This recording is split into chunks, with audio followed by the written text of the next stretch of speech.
You woke up this morning, walked into the bathroom, turned on the tap, squeezed soap into your hands, and probably didn't think twice about it. Now imagine none of that exists. No soap, no shampoo, no toothpaste, no running water, not even a sink.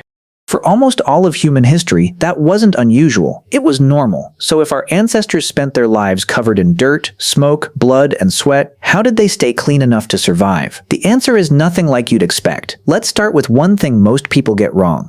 Ancient humans weren't filthy. In fact, staying clean wasn't about smelling nice or looking presentable. It was about survival. A dirty wound could become infected. Parasites could weaken you. Layers of sweat and grime could damage your skin after days in the sun or freezing cold. Long before anyone invented a bar of soap, humans already understood that their bodies needed care. But without soap, what did they actually use? The simplest answer was water. Whenever people lived near rivers, lakes, or streams, washing became part of everyday life. Archaeologists have found evidence that even some of the earliest settlements were built close to reliable water sources. And that wasn't just because people needed something to drink. Water washed away mud, dried blood, smoke, and sweat. It removed most of the dirt that built up during hunting, gathering, or traveling. But water alone doesn't remove grease very well. After butchering an animal or rubbing fat into their skin for protection against the cold, plain water wasn't enough.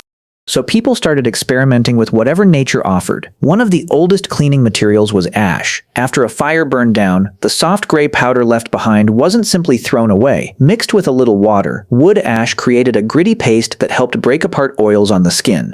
It wasn't pleasant, but it worked surprisingly well. Even centuries later, many rural communities around the world still cleaned pots, clothes, and sometimes their hands with ash before commercial soap became common. Then there was sand. It sounds rough because it is. Across deserts, beaches, and dry riverbanks, people rubbed fine sand over their hands to scrub away grease and dirt. Think about how mechanics today use gritty hand cleaners after working with oil. Sand worked in much the same way.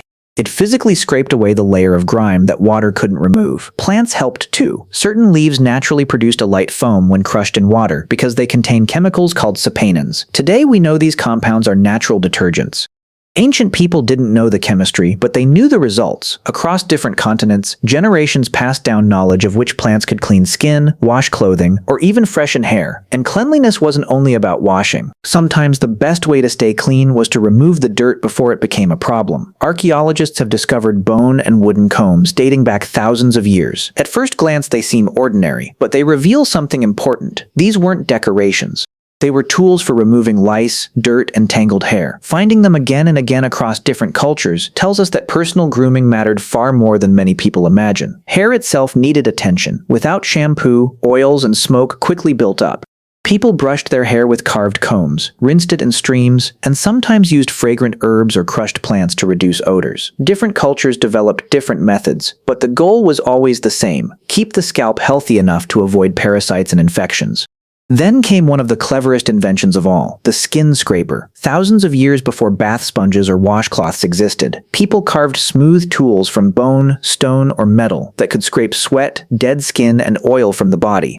The Romans later perfected this idea with the strigil, using it after exercise instead of soap. Rather than washing dirt away, they simply lifted it off the skin. It was simple, it was reusable, and it worked. Even their teeth weren't ignored.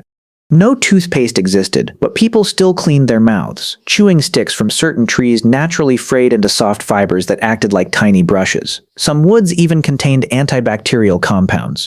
Others rubbed powdered charcoal or fine mineral powders against their teeth to remove stains. It wasn't modern dentistry, but it was far from doing nothing. Here's something easy to overlook. Cleanliness wasn't only about the body. It was also about where people lived. Many hunter-gatherer camps were regularly cleaned of food scraps and animal remains because rotting waste attracted insects and predators. Ash from old fires was removed. Sleeping areas were refreshed with new grasses or leaves. Even before permanent villages existed, people understood that a cleaner camp was usually a safer camp. And that's the part that surprises me most. We often imagine ancient humans as people who simply accepted being dirty because they had no choice. But that's backwards. They spent thousands of generations solving the problem with whatever they had around them. Water became their shower, ash became their cleaner, sand became their scrub, plants became their soap, combs became their defense against parasites, scrapers became their bath. Not because they cared about luxury, because staying clean helped them stay alive. Then, only a tiny fraction of human history ago, soap became widespread. Running water arrived. Toothpaste filled our bathrooms. Shampoo appeared on store shelves. Cleaning became so effortless that most of us rarely stop to think about it. The next time you wash your hands, remember this. You're finishing a story that began long before soap ever existed. For hundreds of thousands of years, humans stayed clean without a single bottle in the bathroom. They observed nature, experimented with simple materials, and passed that knowledge from one generation to the next. And just like so many other parts of human history, what looks primitive from a distance was actually another quiet masterpiece of survival.